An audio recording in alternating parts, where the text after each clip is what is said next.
ნიკოტინი უფერული ზეთოვანი ნივთიერებაა, რომელსაც შეიცავს თამბაქო და იწვევს მწვერვალის მიჯაჭვულობას. ეს ნარკოტიკი ყველაზე სწრაფ დაჩვევას იწვევს, მოწევის დასაჩვევად ერთი ღერი სიგარეტის კმარა. სიგარეტს როცა ეწევით, კვლავ მინიმუმ 20 ჯერ მაინც შეისუნთქავთ. ეს იმას ნიშნავს, რომ მხოლოდ ერთი ღერი სიგარეტით მინიმუმ 20 ნიკოტინის დოზას უშვებთ ორგანიზმში. ნიკოტინი სწრაფად მოქმედი ნარკოტიკია, მას შემდეგ რაც სიგარეტის მოწევას დაასრულებთ, ნიკოტინის გამოდევნა იწყება ორგანიზმიდან, ადამიანი კი გადაჩვევისგან გამოწვეულ ტანჯვას განიცდის, რის გამოც ის იწყებს ახალი სიგარეტის მოწევას. სინამდვილეში ნიკოტინის გადაჩვევისგან გამოწვეული ტკივილი ძალიან მნიშვნელოვანია. ნიკოტინი ისეთი ნარკოტიკია, რომელზედაც უარის თქმა ძალიან მარტივია, მაგრამ მანამდე ერთი რამ უნდა აღიაროთ, რომ თქვენ მიჯაჭვული ხართ ნიკოტინზე. ნიკოტინისგან გადაჩვევასთან არსებობს ფიზიკური ტკივილი, ძირითადად ეს არის გამოცარიელების შეგრძნება, როცა გონიათ, რომ რაღაც მნიშვნელოვანი გაგლიათ. მწვერვალს თუ ის შეგრძნება არ მოსცილდება, იგი ხდება ნერვიული, გაღიზიანებული და მთელი ქვეყნიერების მიმართ უნდობლობა ეუფლება. ნიკოტინის წყურვილი კი უკიდურეს შიმშილს წააგავს. სიგარეტის კვამლის შესოთქვიდან 7 წამის შემდეგ სისხლში ახალი ნიკოტინის დოზა შეიჭრება. მოწევისკენ მძაფრი თოვლო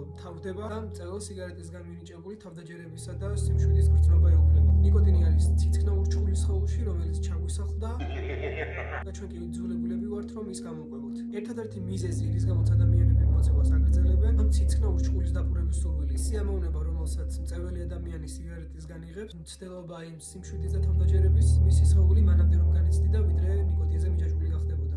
მოწევისთვის თავის არ დანებების ძირითადი მოტივი არის ის, რომ მწვერვალს გონია ამით კარგავს რეალურ სიამოვნებას და დამხმარეს. ყველაზე მთავარი არის იმის გაცნობიერება, რომ მოწევისთვის თავის დანებებით არაფერს არ გვარგავთ, პირიქით უბრუნდებით ჩვენს ბუნებრივ მდგომარეობას.